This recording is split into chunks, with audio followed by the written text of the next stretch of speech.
You've felt it, haven't you? That subtle but unmistakable shift in the air when you mention you spent the weekend alone and genuinely enjoyed it. The concerned questions, the subtle judgment, the assumption that something must be fundamentally wrong. Society tells a simple story about the man who loves solitude. He is antisocial, he is hiding something, he is deficient. But what if the story is wrong? What if your ease with solitude isn't a flaw, but a sign of a profound psychological strength that the crowd finds deeply unsettling? What if the discomfort you trigger isn't about you at all, but about a mirror you're holding up to their own unexamined collective fears? This isn't just about the difference between introverts and extroverts. It's about a fundamental glitch in the social matrix. Think about the currency of social validation. If people realize they can generate their own self-worth, if they can find peace and strength in their own company, the entire system of social leverage collapses. The solitary man isn't being rejected. He's a system error. The program doesn't know how to debug. He is dangerous because he proves the social contract is optional. Over the next 20 minutes, we will systematically break down the exact psychological mechanisms behind that awkward silence. We will explore Carl Jung's concepts of the shadow and individuation, understand the social power dynamics that crumble in the face of self-sufficiency, and look at the science that distinguishes healthy solitude from harmful isolation. By the end, you will have a clear, objective framework for understanding this social friction and a practical guide to ensuring your solitude remains a source of power, not a path to alienation. Your moment of clarity is coming.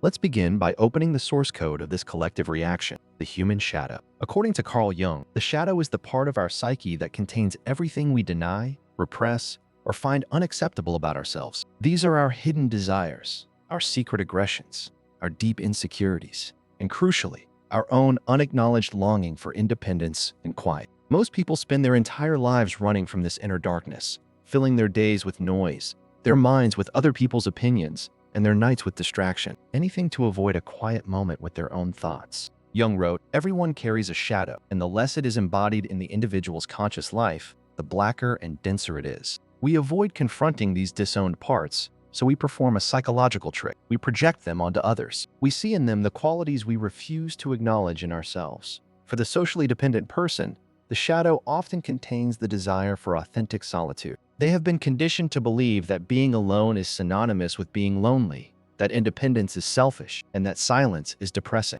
They bury these beliefs deep. The solitary man, by contrast, has already walked through that darkness. He is comfortable in the quiet. He has integrated his shadow to a degree most people fear. His very presence, therefore, acts as a mirror. When someone is genuinely comfortable in silence, it exposes how desperately others are trying to avoid it. Your calm reveals their underlying anxiety. Your self-sufficiency unmasks their dependence. The accusations thrown at the man who loves being alone are rarely about his actual behavior. They are projections. When someone says he must be depressed, they are often revealing their own fear of sadness. When they assume he thinks he's better than us, they are betraying a fragile self-worth that outsources validation to social hierarchy. And when they whisper, he's hiding something, they may be pointing to a secret, personal desire for the same freedom you embody. As Jung put it, everything that irritates us about others can lead us to an understanding of ourselves. The hostility directed at the man who loves being alone is a projection, an attempt to relocate an inner discomfort onto an outer target. The solitary individual becomes a blank canvas for society's collective anxieties about loneliness,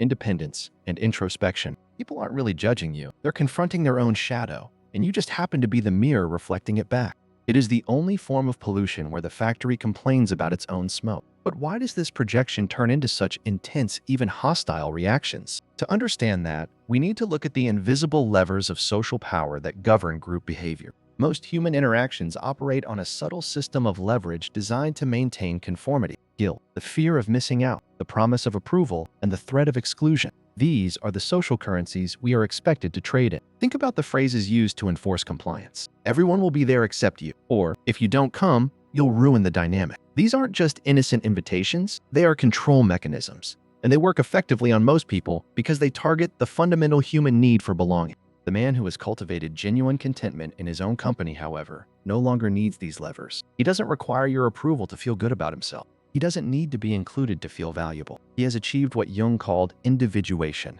the psychological process of becoming a unified, whole self, independent of external expectations. According to Jung, individuation is the central process of human development. It is when you stop deriving your sense of identity from external sources, your job, your social status, your friends, and start building it authentically from within. The individual who has achieved this is virtually uncontrollable. He is immune to social blackmail. The moment dependence on external validation approaches zero, social power over that individual crumbles. This creates a power outage in the expected social circuit. This independence makes him unpredictable, and from the perspective of the group, unpredictably dangerous. Cultures run on social scripts, pre-approved narratives for how to live, work, and belong. Most people follow these scripts not out of deep conviction, but out of a fear of the consequences of deviating. The solitary man listens to something else entirely, his own inner compass, the self. He stops playing his assigned role, and this unpredictability fundamentally disrupts the social order. If someone won't play by the established rules, what else might they do?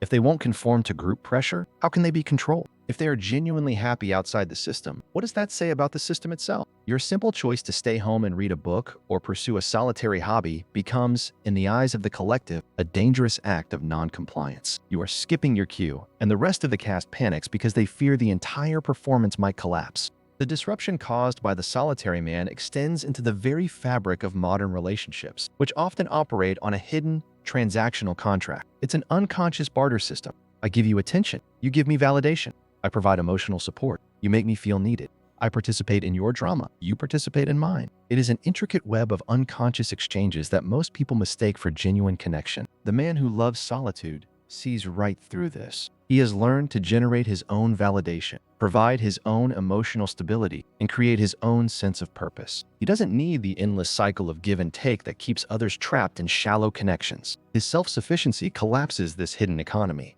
leading to deep-seated resentment from those who rely on the transaction. Why does this happen? Because if you can be fulfilled without playing their games, what does that say about the games themselves? Your independence suggests that much of what is labeled social connection is actually mutual neediness in disguise. Jung understood that true connection arises from a different place entirely. He said the meeting of two personalities is like the contact of two chemical substances. If there is any reaction, both are transformed. The solitary man brings wholeness to an encounter, not hunger or deficit. He chooses connection from a place of abundance, not desperation. This reintegration model, whole meets whole, threatens people who have built their entire identity around being needed, wanted, or indispensable to others. If someone is already complete, what role do they play in maintaining the other person's sense of identity? This is why people often accuse the solitary individual of being cold, distant, or aloof. Their anger isn't about your behavior, it's about the mirror you hold up to their own dependency. They would rather label you as deficient than admit their relationships might be built on mutual neediness rather than genuine chosen connection. However, this path requires careful navigation because solitude itself has a dark side. It is absolutely crucial to distinguish between chosen solitude and harmful isolation. The science here is clear and nuanced, and failing to make this distinction is where society gets the justification for its judgment. Major psychological research confirms that loneliness and social isolation, the unwanted state of being separate, are significant risk factors for physical and psychological decline. This data reflects a state of distress and unwanted separation. This is fundamentally different from purposeful, self-chosen solitude. Studies by researchers focusing on developmental psychology have shown that when solitude is intentional, it serves critical functions. It acts as an emotional regulator, reducing psychological arousal and allowing for deep emotional downregulation. It is vital for creativity, profound self-reflection, and the development of a strong, autonomous identity. Self-determination theory identifies autonomy, competence, and relatedness as basic psychological needs. Solitude, when chosen, powerfully fulfills the needs for autonomy, the feeling of being the origin of one's actions, and competence, the feeling of effectiveness and mastery. The need for relatedness remains, but it doesn't require constant, shallow contact. It is met with fewer, deeper, and more meaningful bonds when the individual chooses to engage. The benefits of solitude are not automatic. They depend entirely on intention. Solitude can heal, but it can also hide. The line between healthy solitude and dysfunctional withdrawal is drawn by honesty. Are you choosing solitude to become more yourself, or are you using it as a shield to hide from the world, from vulnerability, or from unresolved personal issues? When solitude becomes a defense mechanism to avoid intimacy or vulnerability, it becomes another kind of prison. To maintain healthy solitude, we must constantly self-diagnose. Track your mood over a 30-day period. Is the general trend stable or declining when you are alone? Monitor the cost of re-entry after social interaction. Do you recover your energy quickly, or do you feel permanently drained and avoidant? The critical question is, when did I last engage in an act of genuine connection or contribution that was not transactional? When solitude is chosen from wholeness, it enhances your life and your capacity for connection. When it is used as a defense mechanism, it reinforces alienation. The solitary man is hated not because he is alone, but because he is whole while alone, a state others fear they cannot achieve. So, how do you walk this path responsibly?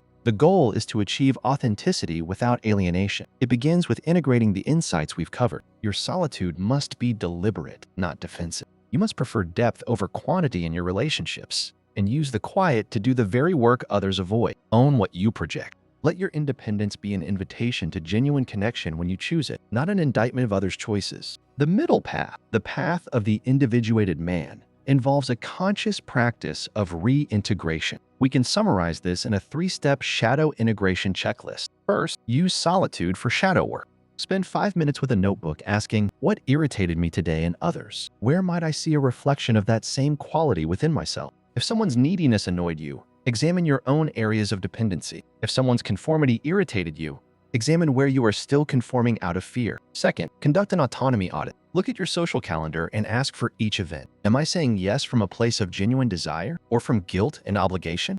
Are you participating because it genuinely fulfills you or because it fulfills a social script? Choose your engagements from a place of wholeness, not deficit. And third, engage in microservice. Perform one small, anonymous act of kindness or support each week. This keeps the channel of genuine relatedness open, ensuring your self-sufficiency doesn't curdle into contempt or superiority. It grounds your independence in generosity. Their discomfort is merely data about their own inner world, not a verdict on your choices. The next time you catch that look of judgment, remember the mechanism. You are not the villain in their story. You are the deleted scene they are afraid to watch. This understanding profoundly transforms the experience of being judged. You are not abandoning connection. You are refusing dependence. You are not rejecting the group. You are declining the mask of conformity. The solitary man is dangerous only to illusions. He proves that happiness doesn't require the herd's permission. He demonstrates that the fear of being alone is often learned, not innate. Your courage to be authentic in a world that often rewards performance is a radical act.